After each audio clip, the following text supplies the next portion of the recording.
오늘 본문 말씀 다니엘서 10장에서 12장까지 말씀이고 다니엘의 다니엘서의 마지막 부분입니다. 오늘 본문을 좀 들어가기 전에 잠깐 조금 성경을 파악하는 거하고는 조금 상관은 없지만 12장 4절 말씀 보시면 같이 읽어볼까요? 12장 4절 194페이지 시작. 다니엘아, 마지막 때까지 이 말을 간수하고 이 글을 봉함하라. 많은 사람이 빨리 왕래하며 지식이 더하리라. 여러분 이 말씀 어떻게 보세요? 많은 사람이 빨리 왕래하며 지식이 더하리라. 지금부터 2600년 전의 말씀이거든요. 우리나라로 말하면 고조선 때고, 여러분 고구려 신라 백제가 예수님 태어나셨을 때 시작한 나라들이거든요.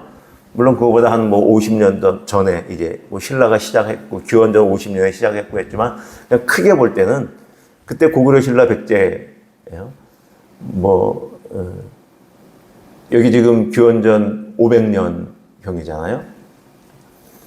여러분 그때 무엇인가 사람이 빨리 왕래한다는 게 무슨 말이었을까요? 지식이 더한다는 게 무슨 말이지? 그 시대에 과연 이 말을 할 수 있었을까? 지식이 더한다? 우리나라는 서당도 없었고 그 당시에 아무것도 없는데 어떻게 지식이 더하지? 어떻게 사람이 빨리 왕래하지? 빨리 오가지? 어떻게? 누가 빨리 걷는 사람이 있고 빨리 뛰는 사람이 있나? 어떻게 빨리 왕래하지? 놀라운 말이에요. 이제 아까 이해실 사모께서 말씀하셨지만 요한계시록과 같은 말씀이거든요. 구약에. 세상의 종말을 보는 거예요. 종말은 예수님 재림할 때도 종말이지만 예수님이 오신 그때부터 모든 시간이 지금 종말의 시간이거든요. 무슨 종말이 2000년이나 되냐? 해석할 수 있죠. 그렇게 반문할 수 있지만 성경은 명확히 말씀했어요. 하나님 앞에서는 영원 전도, 영원 후도, 지금도, 천년 후도 그것이 그냥 한 점에 가치 있는 이 시간이거든요. 그렇게 말씀하신 분이 말씀하신 거니까 2000년 동안의 종말이라는 것은 전혀 성경 해석에 문제가 되지 않는 말이죠. 그렇죠? 사람이 빨리 왕래하며, 그렇죠? 이 다니엘 시대 이후, 그때는 마차가 있었겠죠. 전쟁을 위한, 또 왕들이 타고 다니는, 우리는 가마가 있었겠나 모르겠지만, 그렇죠? 그 시대를 지나, 말들이 달리고, 또 마차가 달리고, 길이 평평하게 되고, 자동차가 생기고, 또 기차가 달리고 비행기가 생기고 지금 초음속을 달리는 제트기가 생기고 우주를 날아가는 그 속도의 우주선이 생기고, 그렇죠? 지식이 더한다. 나 하나만 갖고 있는 지식, 선생님한테 배우는 지식에서, 그렇죠? 지식들이 글로 나타나고 인쇄술이 발달해서 그 지식이 전체에 퍼지고 지금 인터넷 시대가 와서 검색해서 지식을 얻게 되고 이제는 스마트 안경을 쓰면은 모든 것이 다 또 지금은 이제 언어까지 필요 없다고 지금 할 정도로 그렇게 모든 지식이 더해지는 그 시대 종말을 얘기해요. 참 대단하죠. 근데 우리가 볼 때는 사람이 빨리 왕래하며 지식이 더한다는 게 너무 쉬운 말인데 2600년 그 문화에 가서 한번 이거 생각해 보시란 말이에요. 아니면 왜 조선시대 가서 한번 생각해 보세요. 그 당시에 여러분이 한번 들어가 봐서 우리 사극 같은 거 보잖아요. 그때 그 사람들이 사람들이 빨리 왕래할 거야. 지식이 어마어마해질 거야. 그런 말이 과연 나올 수 있는 말이냐는 거죠. 그런 걸 생각하면 성경은 너무너무 놀라운 말씀이에요. 그걸로 가득 차 있어요. 또 8절 같이 읽어볼까요? 시작. 내가 듣고도 깨닫지 못한지라 내가 이르되 내 주여 이 모든 일의 결국이 어떠하겠나이까. 다니엘조차도 이 말씀을 하는 거예요. 많이 보여주시는데 아니 나 깨닫지 못하겠어요. 깨닫지 못하겠어요. 그러니까 저희가 성경을 봐도 좀 깨닫지 못하고 그래도 그냥 넘어가셔도 괜찮아요. 너무 부담 갖지 마시고 또 그리고 또 그 다음 해에 또 다시 읽을 때 조금 더 깨달아지는 게 있고 또 조금 더 깨달아지는 게 있고 다니엘조차도 이 많은 환상을 보고 많은 깨달음의 연장선상에서 보고 있는데도 그래도 깨닫지 못하고 그렇죠? 이거 그냥 결론만 말씀해 주세요. 내 주여 모든 일의 결국이 어떻게 되겠습니까? 이렇게 하잖아요. 그렇죠? 저의 심정입니다. 여러분의 심정 아니신지 모르겠어요. 자, 이제 본론에 좀 들어가겠습니다. 먼저 지금 다니엘서가 뭐 이제 제가 앞부분에 말씀드릴 때는 없어서 잠깐 그 내용 하나만 말씀드리면 이제 그 제국이 메대와 바사라고 나오잖아요. 그러니까 이건 이제 메대인이 있는 거예요. 메대인. 그리고 바사인이 있는 거예요. 근데 바사는 이게 같은 말로 페르시아인이라는 말이 바사인이라는 거예요. 그럼 메대인은 어디고 바사인은 어디냐? 지금 우리말로 하면 우리는 지금 한 민족이지만 우리 지금 남쪽에 있고 북쪽이 있잖아요. 그렇죠? 근데 만약에 이 남쪽에 어떤 식의 이쪽에 우리는 남한인이 있고 위에 북한에 북한인이 있다고 생각하시면 그렇죠? 그런 이렇게 민족이 다른. 그렇죠? 우리는 지금 물론 한 민족이지만 그러니까 이란 북쪽에 약간 서쪽에 그 나라가 이렇게 돼 있거든. 이렇게 돼 있기 때문에 여러분 보시죠. 이렇게 되기 때문에 북쪽에서 서쪽으로 이렇게. 그러면 그게 어디냐면 이라크 바벨론 쪽에 맞닿아 있는 데가 메데인인 거예요. 그리고 그 밑에 이제 바사인 페르시아인이 있고 바벨론하고 아수르 이라크 지금의 이라크 바벨론 아수르도 이게 메소포타미아 문명 하나인데 밑에 지역이 바벨론인 그리고 위에 쪽이 아수르인이라고 부르고 또 하나로 통칭해서 바벨론 제국이라고 부르고 메소포타미아 문명이라고 부르거든요. 워낙 큰 땅이죠. 그렇죠? 그런데 이제 이쪽 그 동쪽에 지금의 이란 땅도 바사인 페르시아인이 밑쪽에 있고 그 위쪽에 메데인이 있고 그 위쪽은 이라크하고 이제 바벨론하고 연결되어 있어요. 그러니까 메데바사가 바벨론을 제국을 무너뜨렸을 때 실제적으로는 메데인이 무너뜨린 거예요. 메데인이. 그런데 메데인 그 무너뜨렸을 때의 그 왕 이름이 어려워요. 아스티아게스 왕인데 그의 외손자가 메데 바사의 고레스 왕이에요. 그러니까 가까운 나라끼리 그런 관계가 있잖아요. 우리나라도 뭐 중국 당나라하고도 막 사람을 왕족을 보내고 관계들이 있거든요. 그러니까 또 힘을 그래서 또 이렇게 모으는 거죠. 그러니까 메데의 아스티아게스 왕이 바벨론을 무너뜨렸는데 그 왕의 외손자가 고레스 왕인 거예요. 이 페르시아에. 그런데 이 메데 안에서 자체에서 반란이 일어나고 그들이 이 고레스 왕에게 그냥 자기네 나라를 바쳐요. 그냥 바쳐요. 자기네 나라를. 그리고 고레스 왕은 어마어마하게 훌륭한 왕으로 우리나라의 세종대왕, 광개토대왕이라고 할까요? 그 정도로 이 이란의 역사 안에 그렇게 아주 선왕, 아주 귀한 왕으로 되어 있어요. 근데 이제 그 당시에 이제 메데가 그 고레스 왕에게 자기들을 그냥 바쳐요. 그래서 그 제국이 페르시아 제국이 있는 동안 페르시아인 바사인들은 제일 첫째 되는 민족이고 두 번째 민족이 메데인이 되는 거예요. 그리고 나머지 이 넓은 제국을 자기네들이 다 다스리는 게 되는 거예요. 그런 이제 전략을 메데가 이제 고레스 왕을 보며 그렇게 이제 전략을 세워서 되어 있다. 그렇게 메데바사에 대해서 좀 이해하시면 좋겠습니다. 자, 이제 오늘 이제 10장, 11장, 12장은 지금까지 이제 있던 환상의 마지막이고, 요 부분만 가지고도 하나의 단락, 큰 단락에 속합니다. 그러니까 10장은 환상의 서론이에요, 서론. 그래서, 지금 보면 우리가 잠깐 읽었을 때, 하늘의 사자와 만나는 거예요. 다니엘이 만나게 된 내용이 있는 거예요. 그리고 11장이 이제 환상의 본론, 환상의 본론, 11장. 그래서 본론이 좀 어려워요, 이제.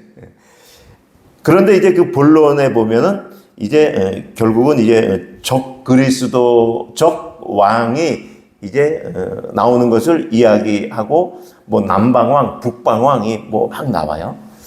자, 그리고 이제 12장에서 환상의 결론의 내용은 뭐냐? 환란이 있다, 부활이 있다, 최후의 소망이 있다. 그 얘기를 하는 거예요. 종말에 환란, 그러나 부활이 있고 소망을 가져라. 그것이 환상의 결론. 환상의 본론은 아주 복잡한 이제 내용들이 나와요. 자, 우리는 이 10장 이제 환상의 서론에서 하늘의 사자와 다니엘이 만나는 내용을 보는데, 여러분 보시면 1절에 바사왕 고레스 제 3년이라고 했잖아요. 그러니까 고레스 왕이 칙령을 내려서 고레스 왕 원년, 자기가 즉위하자마자, 제국의 왕으로 즉위하자마자 원년에 유다 백성들을 고국에 돌아가는 그 칙령, 어명을 내리는데 그게 538년이거든요.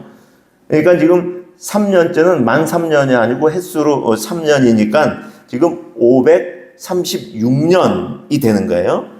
만 2년 정도 이제 되었을 때에 이제 다니엘에게 이제 환상이 나타난 것이죠.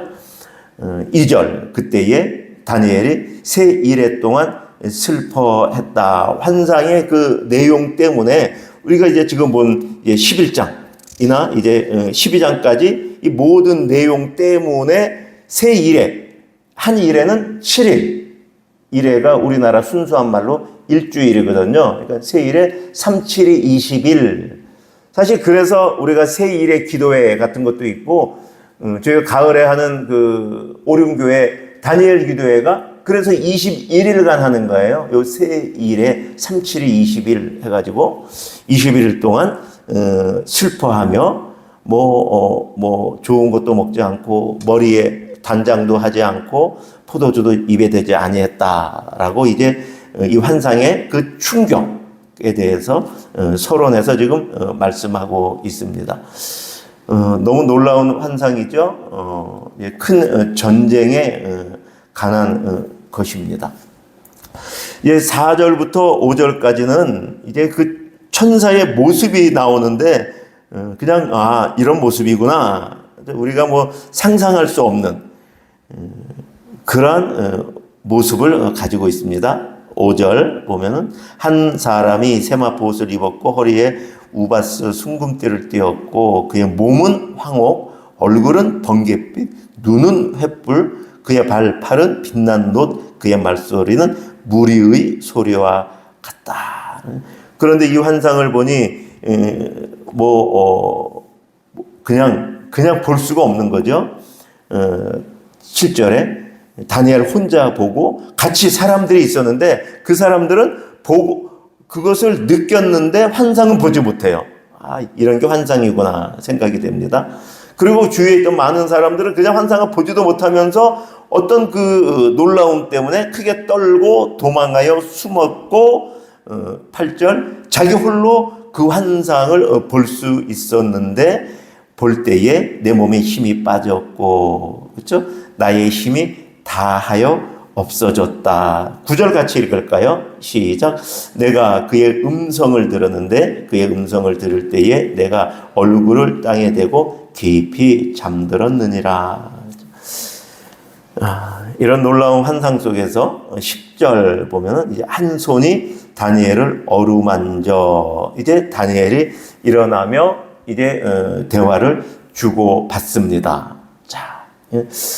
그리고 또 16절 141페이지 위에 16절 보면 인자와 같은 이가 있어 내 입술을 만져 내가 곧 입을 열어. 그러니까 그리고 또 18절에 또 사람의 모양 같은 것 하나가 나를 만지며 나를 강건하게 하여. 그는 총을 받은 사람이요 두려워하지 말라 평안하라 강건하라 강건하라. 큰 환상을 본 다니엘에게 말씀한 내용이지만 우리도 일상을 살아가면서 이 은혜를 구했으면 좋겠어요. 그렇죠? 하나님이 나의 심정을 어루만져 주시기를, 우리가 좌절해 있을 때, 우리가 낙담해 있을 때, 그렇죠? 아까 9절처럼 그렇죠? 내 얼굴을 땅에 대고 그냥 낙담한 가운데 내 심령이 나락에 떨어져 있을 때 내가 어떻게 일어날 것인가? 내 의지로, 내 힘으로 그냥 일어날 것인가? 시간이 지나면 다 해결되는 거야. 그리고 그냥 시간을 기다릴 것인가가 아니라 10절에 다니엘을 만져주신 그 한 손이 있어 나를 어루만지기로. 그렇죠? 내가 떨었더니 그가 내 무릎과 손바닥이 땅에 닿게 일으키고 나를 만져 일으켜 주십시오. 그렇죠? 우리가 기도해야죠. 그리고 일어나서 무엇을 할 것인가? 16절 인자와 같은 이가 있어 내 입술을 만진지라 내가 곧 입을 열어 내 앞에 서 있는 자에게 말하여 이르되. 우리가 주님의 손으로 내 심령이 어루만짐을 받아 심령이 일으켜져서 하나님과 대화를 해야 되겠죠. 입술을 열어 기도로 하나님 앞에 내 상황을 아뢰며 또 하나님의 음성을 들으며 위로를 받으며 필요하겠죠. 18절에 그것으로도 우리가 충분하지 않아. 18절에 다니엘에게 또 사람의 모양 같은 것 하나가 나를 만지며 나를 강건하게 하여 이르되 그는 종을 받은 사람이여 두려워하지 말라 평안하라 강건하라 강건하라. 이게 하나님께서 이 시대를 사는 저와 여러분에게, 성도들에게 하시는 말씀일 거예요. 그렇죠? 강건하라. 이 세상 두려워하지 마라. 지금 네가 당하고 있는 상황 두려워하지 마라. 평안하라. 그렇죠? 이 음성을 듣고 또 이 위로를 받는 저와 여러분 되시면 좋겠습니다. 11절 말씀은 아까 이해실 사모도 말씀하셨는데, 자, 이제 성경이 태초 때부터, 창조 때부터 종말 때, 예수님 오실 때까지의 모든 역사를 지금 쓰고 있잖아요. 그렇죠? 그런데 우리가 알다시피 말라기서 끝나요. 말라기. 그 다음에 이건 기원전 400년이에요. 그 다음에 예수님 오신 다음에 기원 이제 후가 있어요. 그러면 이 400년의 기간이 역사가 없잖아요. 그러면 성경이 이상한 책이잖아요. 그렇죠? 아니, 창조 때부터 예수님 오신 재림 때까지 역사를 적어놨다 그랬는데, 물론 1년마다의 일을 다 적은 건 아니지만 400년의 역사가 없는 책이 인류 역사를 말하는 책이 맞을까? 성경 좀 이상한데? 라는 생각도 한번 가져야 돼요, 우리가. 근데 그게 지금 어떻게 맞춰져 있냐? 퍼즐이 여기에 있는 거예요, 11장에. 이게 이제 페르시아 이후에 400년의 역사를 지금 여기에 지금 쓰고 있는 거예요. 환상으로. 종말의 일을. 그래서 성경이 전체 창세기부터 계시록까지가 인류 시작부터 예수님 오실 때까지 모든 역사를 총망라하고 있는 그 역사가 되는 거예요. 11장. 그러니까 이제 이 역사는 지금 어떤 내용이냐 하면, 제가 내용은 자세히 안 볼게요. 페르시아부터, 그 다음에 헬라예요, 헬라. 그런데 여러분 다 아시죠? 알렉산더 대왕이 33대에 쉽게 말하면 요절을 하잖아요. 뭐 근 10년도 안 돼서 모든 제국을 다 정복했거든요. 로마뿐이 아니라 로마도 그때는 없었으니까. 그쪽부터 해갖고 유럽부터 해갖고 지금 이 인도까지 지금의 터키, 이라크 넘어서 이란 넘어서 그 옆 밑에 인도까지 다 점령을 한 거거든요. 세계를 다 점령한 거죠. 그게 알렉산더 대왕이었는데 그 대왕이 갑자기 33세 그냥 요절을. 그러니까 그의 이 부하들 3명이 이 나라를 갈라서 통치를 해요. 그래갖고 이집트 쪽에 이제 이집트는 이 밑에 아프리카 전체를 말하는 거거든요. 어마어마한 데죠. 그쪽을 프톨레미 또는 프톨레미가 장악을 해요. 그리고 이제 지금 블레셋, 지금 유다 땅, 지금 팔레스타인 그쪽부터 지금 이 아수르, 바벨론 어마어마한 데죠. 이거 제국에 그냥 그 수도가 있었던 데 아니에요. 니느웨부터 해가지고. 그리고 지금 이제 이 페르시아, 이란. 제가 좀 거꾸로 그리죠. 이쪽으로 그려야 되는데 여러분 보실 때 이쪽으로. 그리고 이 페르시아, 이 메데 페르시아 이쪽에 이 수도, 이쪽에 제국까지를 누가 다스리냐 하면 셀류크스라는 그 왕조가 거기를 다스려요. 그리고 이제 그리스, 헬라 쪽은 또 그쪽대로 또 다스리고 이 3명의 알렉산더의 부하 장군들이 그쪽을 이제 갈라 다스려요. 그게 통치 기간이 약 한 300년이 돼요. 그러니까 지금 이때가 한 50년이라고 보면은 알렉산더가 약 한 300년 경에 이쪽을 다 통치해서 300년간 이 역사가 일어나요. 이 다음에 이제 로마가 이제 이 전체를 다스리는데 지금 이들 간에 지금 그 남방왕 프톨레미가 그 아프리카 애굽 밑에 남방이잖아요. 그리고 그 위에 지금 팔레스타인, 유다, 아수르 그쪽이 북방이잖아요. 그러니까 이 남방 이쪽하고 북방하고의 그 관계 몇 번째 왕이 일어나고 막 그 이야기들이 적혀 있는 거예요. 그 이야기들이. 그리고 서로 간에 또 권모술수하며 또 서로가 전쟁하는 그 역사가 적혀 있는 거예요. 그 정도로만 이해하세요. 11장. 그리고 이제 12장에 이제 이것도 이제 뭐 어려운 말씀이죠. 종말을 말씀하고 있는 말씀이어서 그렇죠? 어려운 말씀입니다. 근데 이제 우리가 제일 마지막 페이지에 볼까요? 12절, 13절, 12절 보면 같이 읽어볼게요. 12절 시작. 기다려서 1335일까지 이르는 그 사람은 복이 있으리라. 여기 1335일, 11절 끝에 보면 1290일인데 이거를 해석해서 이 날짜를 밝히려고 하고 이 날짜가 예수님 오시는 종말의 날짜다라고 말하는 분들의 혹시 여러분 유튜브나 그런 걸 접하면 귀 기울이지 마세요. 예수님이 말씀하셨어요. 그때는 모른다고.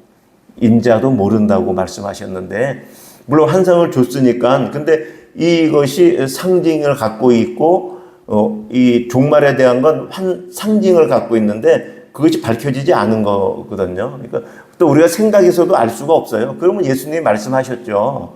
그런데 이것을 또 궁금하니까 막 풀어보려고 그 노력은 좋은데 그거 뭐 할 수 있죠.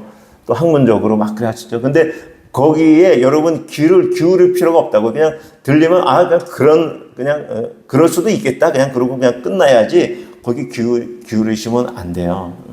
그리고 종말을 부각시켜서 또 이렇게 어떤 메시지를 전하는 그 부분도 등한 그것도 조금 균형되어 있지 않은 또 메시지입니다. 그렇죠?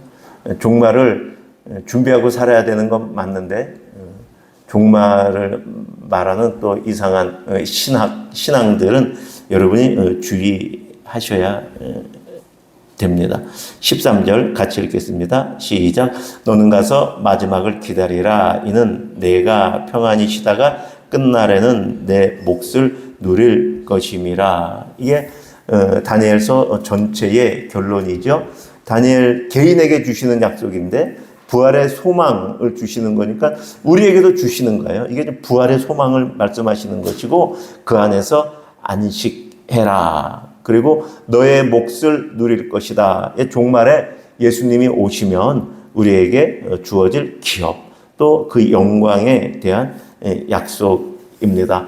다니엘서 전체 메시지는 그렇습니다. 이 중간 역사를 지금 다니엘 때 400년의 역사 또 종말의 역사를 다 예언함을 통해서 하나님이 절대 역사의 주권을 가지고 계신다. 제국의 역사, 또 왕들의 역사, 한 사람의 인생에서도 하나님이 그 인생의 시작부터 하나님 앞에 갈 때까지 모든 그 시간들이 하나님의 주권하에 있다라는 걸 말씀하는 거예요. 세세한 걸 다 알아도 그 부분을 놓치면 안 되고 우리가 지금 좀 뭐 너무 크게 봤지만 크게 본도 전혀 구체적으로 몰라도 상관이 없는데 꼭 알아야 될 건 내 인생의 시작부터 끝까지도 하나님이 주관하신다. 하나님이 주도하시고 성령 하나님이 내 안에서 내 인생을 살아가신다. 내 인생은 내가 사는 것이 아니라 내 인생은 성령 하나님이 내 안에서 성령 하나님이 내 안에서 하나님이 나를 다스림을 통해서 내가 있는 곳이 하나님 나라를 만들어 그런 사람들이 하나 둘 모여 하나님의 통치를 이 땅에 실현하시려는 그 도구로 지금 내가 여기에 있는 것이고 내가 육신을 입고 있는 것이지 내 안에 계신 성령 하나님이 나를 다스리는 이것을 여러분 잘 기억하시며 묵상하시는 오늘 한날이 되면 좋겠습니다. 말씀을 따라 드리는 오늘의 기도 같이 기도하겠습니다. 시작. 다니엘이 3주를 금식하며 부르짖을 때 첫날부터 들으셨던 나의 기도를 이미 들으신 여호와 하나님 아버지 응답이 더디게 느껴지는 순간에도 주님은 나를 위해 일하고 계심을 고백합니다. 강건하라 강건하라 말씀하시는 주님의 음성 앞에 두려움을 내려놓고 오직 믿음으로 일어서게 하소서. 세상의 유혹과 핍박 앞에 쉽게 흔들리는 연약함을 고백합니다. 그러나 자기의 하나님을 아는 백성은 강하여 용맹을 바란다 하셨으니 그 말씀으로 나를 붙들어 주옵소서. 내가 당하는 시험과 고난이 나를 연단하고 정결하게 하시는 주님의 손길임을 믿으며 성령의 능력으로 강건하게 하소서. 많은 사람을 주께로 돌아오게 한 자는 별처럼 영원히 빛나리라 약속하신 말씀을 마음에 새깁니다. 오늘 하루 한 영혼을 주께로 인도하는 삶을 살게 하소서. 마지막 때를 기다리라 하신 말씀처럼 소망과 인내로 그날을 기다리며 신실하게 살게 하옵소서. 아멘. 개인기도 들으시겠습니다.